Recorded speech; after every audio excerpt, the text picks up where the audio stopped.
angle 30 and 60.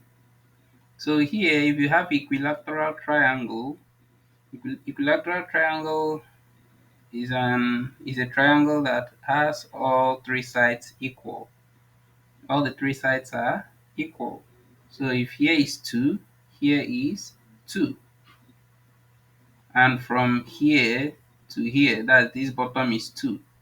But however, since we have divided this equilateral triangle into two, the first half of the base will be 1.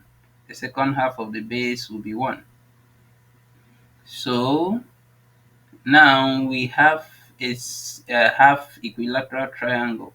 So how do we determine the height, this straight line through the center? We determine it using Pythagoras theorem. Pythagoras theorem, which says if you call this place h, here is the hypotenuse. Hypotenuse squared equals to adjacent squared, 1 squared plus, if we call that place h, that will be h squared. So if you make h squared the subject, that will be 2 squared minus 1 squared. That will be h squared equals to minus 1. That will be h squared equals to 3. And then h, you take square root of both sides, square root of 3. So this height, this point is square root of 3. Square root of 3. So now you recall that in equilateral triangle, since all the three sides are equal, the angles, each of the angles will also be equal. That's why we say angle here to here is 60 degrees. This angle will be 60. Then from here will be 60, but since we have divided it into two, half of 60 is 30. So here is 30. So that place is 30. So now let's determine our special angles. Angle 30. So if you say sine 30, what will be sine 30?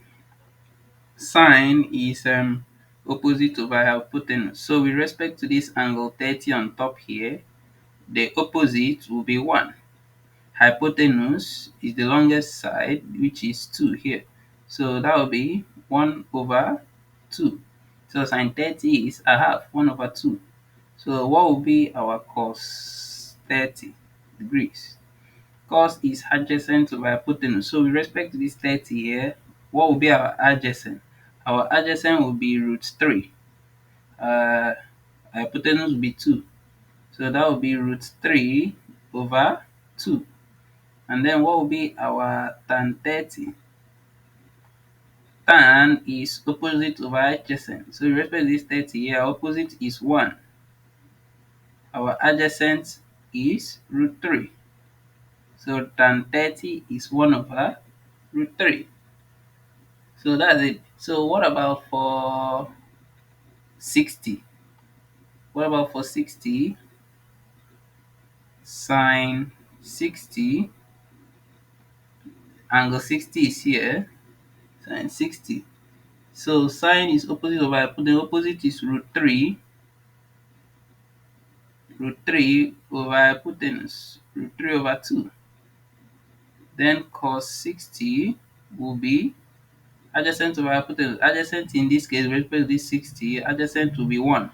Hypotenuse is 2. Cos 60 is 1 over 2, a half.